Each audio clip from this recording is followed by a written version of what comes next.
Hello friends, hope you are doing well. This is going to be much useful for the fellows who are in critical care medicine training. If you remember in part 1 of this important topic, the oncological emergencies, we have covered important disease related emergencies in previous video. Now in this video, I'm going to cover various therapy related onco emergencies which may occur following or during chemotherapy or radiation exposure. A 65-year-old male is admitted to the hospital with malaise and fatigue for a past week. His WBC count on admission was 27,000 cells per ml. The patient was ultimately diagnosed with high-grade acute promyelocytic leukemia. A tunneled central venous catheter was placed and patient was started on all-trans retinoic acid, daunorubicin and cytarabine. 4 days later, after initiation of chemotherapy, he developed a fever of 39.1 degrees Celsius and altered mental status. His blood pressure was 90 over 54, heart rate of 108, respiratory rate of 24, and a saturation of 94% on 5 liter of supplemental oxygen. The laboratory evaluation was significant for neutropenia, that is absolute neutrophil count of 300 cells per microliter. His chest X-ray showed a focal consolidation in the right middle lobe. He was admitted to the intensive care unit and the blood cultures were obtained. What is the best empiric intravenous antibiotic regimen for this patient? A. Ciproflox with ampicillin sulbactam. B. Meropenem alone. C. Piperacillin tazobactam alone. D. Piperacillin tazobactam and vancomycin. Or E. Meropenem and vancomycin and micafunction. So this is a case where patient has developed febrile neutropenia with desaturation and hypotension, and this is a quite significant. So we will discuss febrile neutropenia, which is common up to 80% of patients receiving chemotherapy for hematological malignancies such as acute myeloid leukemia or acute lymphoblastic leukemia. Microbiologically or clinically proven infections in case of febrile neutropenia occur in about only 30% of cases, and rest of the cases you don't know the type of infection. The organisms are not cultured, so there is no source which is identified as a part of infectious workup of neutropenia. So remember that in patients who have just documented infection in the form of microbiology, biological proven or clinically proven infections, the most common pathogens which are isolated out of these 30% of cases will be gram-positive bacteria, which are acquired by long-term indwelling central venous catheters. So most of the patient will be having either pneumonias or endocarditis or the line infections. So lines are usually placed in cancer patients for chemotherapy drug administrations, and that is the reason they develop common infections, gram-positive infections. And a common sites of neutropenic sepsis in the decreasing order would include the GI tract. The GI tract is the most common site of infection. Then we have a blood stream infection, then the skin infection, pneumonias, and UTIs. So febrile neutropenia is diagnosed when there is a fever which is defined as a single oral temperature of more than 38.3 degrees Celsius, which is sustained over a 1 hour period, and neutropenia, which is defined as absolute neutrophil count less than 1500 cells per microliter. So that is the definition of neutropenia in case of FN.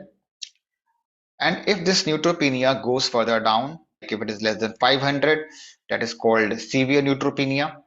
And if it is less than 100, then it will be known as agranulocytosis. So remember to send investigation, and in that CBC is important, the complete blood count, to determine the patient's neutropenic level, and the blood, urine, throat cultures are needed to determine the source of infection.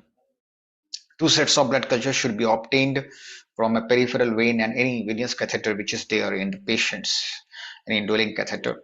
And before antibiotic administration, you should collect a culture and then administer the antibiotic. And if it is getting delayed, or if the culture is taking more time, then better the strategy is to start the antibiotic and then take a culture if it is taking more time. Chest X-ray is less, but don't never delay the antibiotic. That's important. Within 1 hour of getting this fever, you should start the antibiotic if you think that this is because of infection. And if the patient is having severe abscess or septic shock or desaturation, organ involvement, etc., so it is better to consider it as an emergency. Sepsis is obviously a medical emergency, and in that case, definitely to start the antibiotic within first hour of detection of sepsis. Now, regarding the imaging, if you would like to rule out the pneumonia, chest X-ray is less sensitive because in case of neutropenia or any immunocompromised state, the inflammatory changes would be mild, okay, anywhere in the body. So if you are taking just a radiological, what do you call, radiography or chest X-ray, that will not show the obvious lesions, okay. So chest X-ray will be less sensitive to detect the mild inflammatory changes because of inability of neutropenic host to mount enough inflammatory response to chest infections. And that is the reason you need to perform a CCT or NCCT thorax. If patient has diarrhea, consider adding stool cultures and Clostridium difficile testing to your workup. Now there is, so you have to stratify, okay, you have to triage the patient, and for that MASCC score, that is Multinational Association of Supportive Care in Cancer scoring tool, is a very nice risk stratification tool which oncologists and intensivists who are working in onco ICU are using widely. And their scores comprise a lot of items, and they are given individual scores, and then you have to add up. And after adding, if a score is less than 21, so lesser the score, high will be the risk, okay, remember that in case of MASCC score. So if the score is less than 21, patient is considered as high risk, okay. And you should always document whenever you get a patient of febrile neutropenia. Always try to find out MASCC score from the available information. So the treatment is straightforward. The IV antibiotic is the treatment of choice. If fever persists beyond 48 hours, they should be hospitalized, and antibiotics should be continued until ANC is more than 500 microliter. Add antifungal cover if fever persists despite beyond a week, or you know, or antibiotics without an identified causative organism.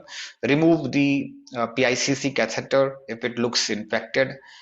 There is pus coming out of exit wound side. If patient does not respond, gram-negative spectrum antibiotic, the wide spectrum antibiotic, then better to add MRSA cover. Sources PICC, remove it. And what about the role of GCSF? So it is limited role. If neutropenia has already occurred, there is no point of giving GCSF. So before neutropenia occurs, you should give GCSF therapy. So what do you think? What is the answer? So remember that this patient has developed desaturation and febrile neutropenia, and the treatment of choice would be to add vancomycin because this patient has a pneumonia. Okay, so in case of pneumonia, and also there was a tunneled central venous catheter. Okay, so this is one more risk factor for MRSA, the tunneled central venous catheter. So that is the reason you should add vancomycin. Okay, but why not this meropenem plus that? So this patient is coming freshly to you. So according to IDSA, piperacillin azobactam, that is BL-BLI combination with vancomycin would be the apt choice in this case. But if the patient is coming with MDR risk factors, then you should add meropenem. Okay, so piperacillin azobactam and vancomycin would be the correct answer. Remember, empirical antibiotic therapy should include an anti-pseudomonal beta-lactam agent like cefepime, piperacillin azobactam, or carbapenem. Aminoglycoside and fluoroquinolone may be added as an additional anti-pseudomonal agent. Vancomycin should be added if there is pneumonia or skin and soft tissue infection or central venous catheter infection is suspected. clinically. And if there is a hemodynamic stability or organ involvement, definitely you should consider adding vancomycin to a neutropenic patient's initial regimen. Empiric antifungal therapy is only considered in those patients who are persistently febrile, as I said, for a week and more than sometimes 4 days. Or if the patient is on empirical antibiotic therapy and they are not responding for at least 4 days, then still you can start empiric antifungal, and in that anti-Candida would be the best. Okay. So usually Candida specific related infections are commonly seen after a first week, and more infections such as aspergillosis are seen after 2 weeks of persistent neutropenia. So initially in the first week, uh, the Candida to anti-Candida uh, antifungals would be the better, and later case you should cover aspergillosis also. The later course of the patient is not responding to neutropenia with the broad spectrum antibiotics. So now we are going to discuss the tumor lysis syndrome. TLS is a metabolic emergency leading to in-hospital mortalities. More than 50% of patients develop AKI, and more than one third may require dialysis. So how does it occur? See, the breakdown of tumor cells leads to the release of potassium, phosphate, and so potassium will contribute to hyperkalemia, and hyperkalemia will lead to arrhythmia. So that is quite dangerous. Phosphate, which is released from tumor cells, will combine with the calcium in the circulation, and that will generate the calcium phosphate crystal, and that will actually blocks the kidney tubules and cause AKI. Okay, so in this situation, urine alkalization is not recommended. And don't give exogenous calcium, because if you give exogenous calcium, it will combine more and more with the phosphorus and will enhance the cause of AKI due to calcium phosphate crystallization. So don't give more calcium until the patient is having symptomatic, manifestation of hypocalcemia. So severe hypocalcemia only in cases where patient has developed tetany or seizures, you should give a calcium, IV calcium, otherwise it is not recommended. Now what happens to purine? So purine is metabolized. Okay, purine is a product of DNA. So purine is metabolized to hypoxanthine, and in presence of xanthine oxidase, it is converted to xanthine, and xanthine is degraded to uric acid, hyperuricemia. Okay, so this product is accumulated more and more, and that will again cause AKI, because the uric acid can precipitate in the tubule and block the tubule and can lead to AKI.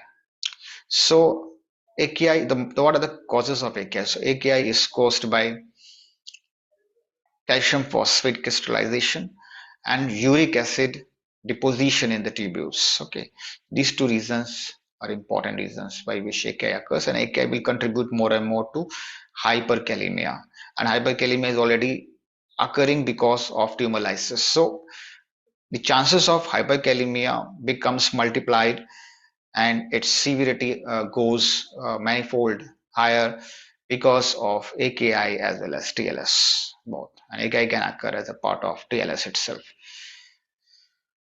Okay, so I think you must have understood the pathophysiology of TLS quite well.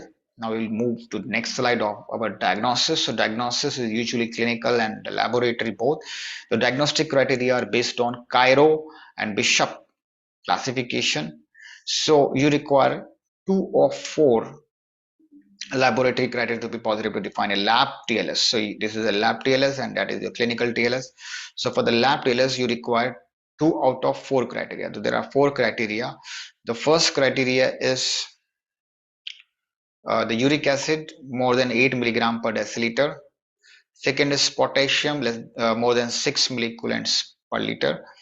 Phosphate more than 4.5 milligram per deciliter, or 25% increase of each uric acid, potassium, or phosphate, and calcium less than to the hypocalcemia. This is only one parameter which decreases. So calcium less than 7 milligram per deciliter, or 25% decrease. So you remember 25% rules of baseline. If there is increase from baseline, 25% increase from baseline, or 25% decrease from the baseline in the calcium, that is the criteria, biochemical parameter which you will observe. And if the 2 of 4 criteria are positive, then patient can be labeled as a laboratory TLS. And for the clinical TLS, there should be an established lab TLS, okay, plus one or more of three clinical criteria. Either there should be an AKI, so the AKI is defined as rise in creatinine 1.5 times to upper limit of normal. The second clinical criteria is the cardiac arrhythmia or sudden death due to hyperkalemia. And the third clinical criteria is hypocalcemic tetany or seizures. Okay, so these three criteria are there in the clinical TLS. So for the for diagnosis of clinical TLS, we should have laboratory TLS plus one of three clinical criteria. The first criteria is AKI, second is the um, hyperkalemic cardiac arrest or cardiac arrhythmia, and third is the hypocalcemic tetany seizures. Okay, so this is the reason you should monitor TLS parameters in patients who are receiving chemotherapy or the patients who are at high risk of development of TLS. Now here we have an MCQ. Is 19-year-old man, a boy actually, with acute lymphoblastic leukemia is found to be lethargic and complains of nausea and muscle cramps after receiving cytotoxic therapy. A basic metabolic panel is notable for a potassium level of 6.9 milliequivalents per liter, plasma phosphate of 5.5 milligram per deciliter, and uric acid level uh, of 17 milligram per deciliter. An ECG is notable for peak T waves and frequent premature ventricular complexes. Which one of the following treatment option is most appropriate at this time? So this patient has developed already a laboratory TLS.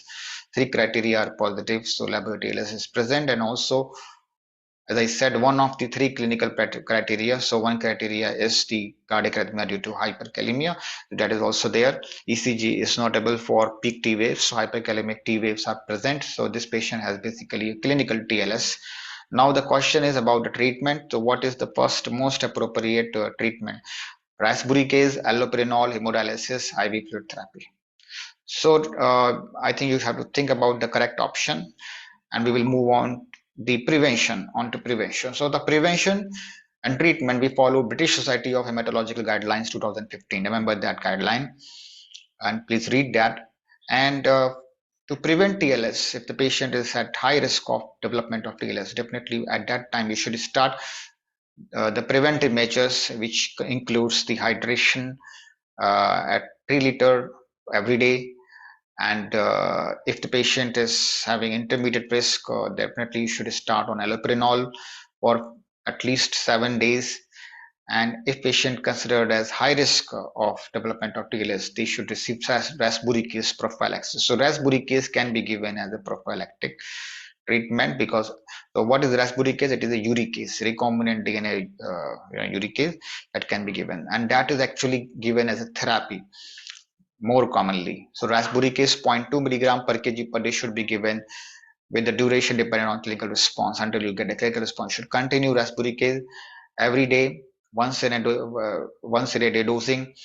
So that is a therapeutic rasburicase. And dialysis is considered if patient develops refractory hyperkalemia or hyperphosphatemia, or an AKI, severe AKI, and volume overload. So in such situation, definitely you should do a dialysis. And now, what is your target for urine output? So you are giving hydration. Hydration is important again here. If patient has not developed volume overload, definitely should continue, and target for urine output for up to 100 ml per meter square per hour with isotonic steroid administration. And remember not to treat the hypocalcemia if it is asymptomatic. Okay, if it is symptomatic, definitely you should treat. If it is asymptomatic, don't treat hypocalcemia. That is quite important fact. So this is the MCQ, and what is the correct answer according to you? So this patient has developed high peak T waves and clinical TLS. So in this situation, the most appropriate treatment would be hemodialysis, because this patient has developed a complication and may go into arrest. And so hemodialysis is the first important treatment here, followed by rasburicase and allopurinol. This is the important treatment here. Now we will discuss about immune related adverse events. So immune related adverse events occur due to administration of important type of chemotherapy, and that is the immunotherapy. And immunotherapy, we have different categories. So this is immune checkpoint inhibitor, which is a type of drug leads to empowerment of T cells to kill cancer cells, and these are new drugs, and which can result in immune related adverse events, and up to 1% may die due to IRAEs. Okay, all clinicians should consider that any rapid clinical changes should be immune mediated, and in such cases hold immunotherapy and start oral prednisolone or IV hydrocortisone. Okay, because usually the response will be multi-systemic. So definitely you should start treatment with steroid in such cases. So this is another question. A 55-year-old male patient is admitted to ICU with hypoxemic respiratory failure, AKI, altered mental status, distributive shock. He is undergoing treatment for acute lymphocytic leukemia and received an infusion of chimeric antigen receptor modified T cells 3 days ago. Which among the following therapies would be most beneficial? A. Tocilizumab, B. Abciximab, C. IVIG, D. Plasma action. This is a very important question because the type of immunotherapy which nowadays all cancer patients are receiving, especially the ones who can afford the latest type of treatment, that is CAR T cell therapy. This is one important type of immunotherapy. So patients' own T cells are taken out from the blood and they are modified. Okay, and then they are injected back after multiplication, and that is your CAR T cell, chimeric antigen receptor T cell. Okay, so that immunotherapy is nowadays available as a trial medication in various hospitals in India itself, and that is the reason you should be aware of the cytokine release syndrome, which is a life-threatening complication of CAR T cell therapy.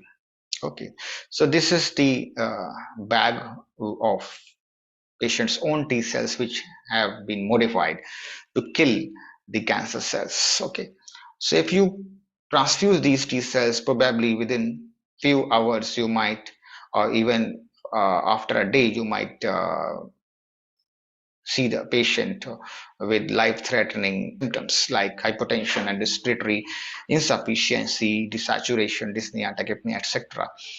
And that is related to intense cytokine response to these T cells. And mostly it is IL-6, interleukin 6, which is released in enormous amount and leads to multi-system response. And in this type of toxicity, because it is caused by specifically by IL-6, tocilizumab is considered as, and it is approved by FDA as a first line therapy against severe life-threatening CRS. So tocilizumab is a drug of choice, and tocilizumab is the answer here.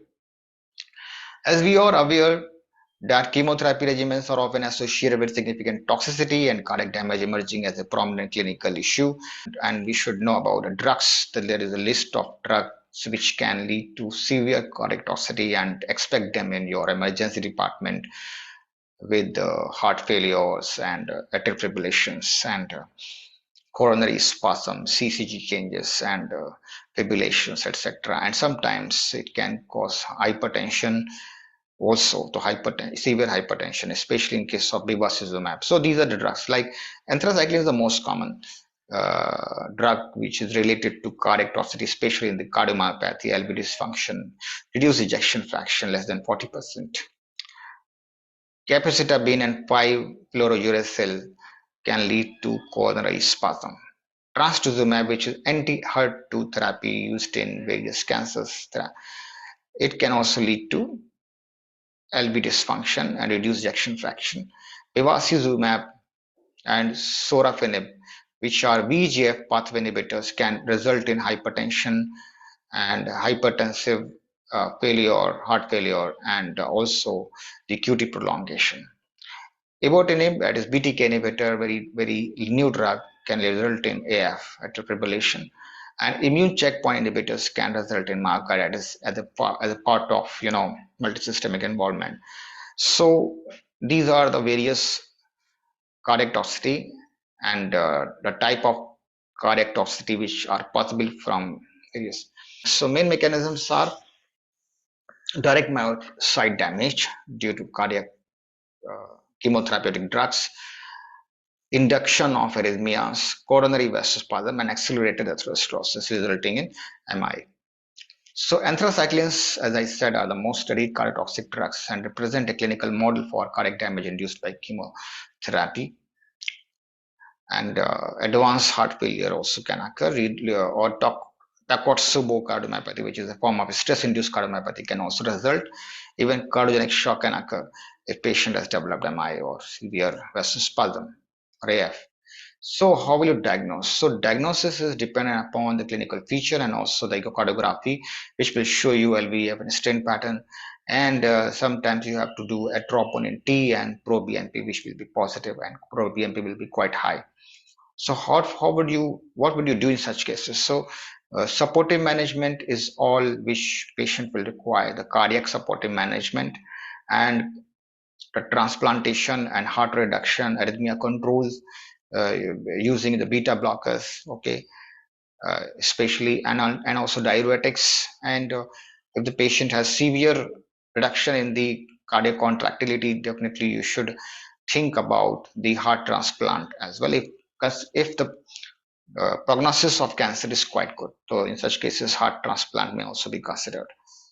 So that's all for today. Thank you so much.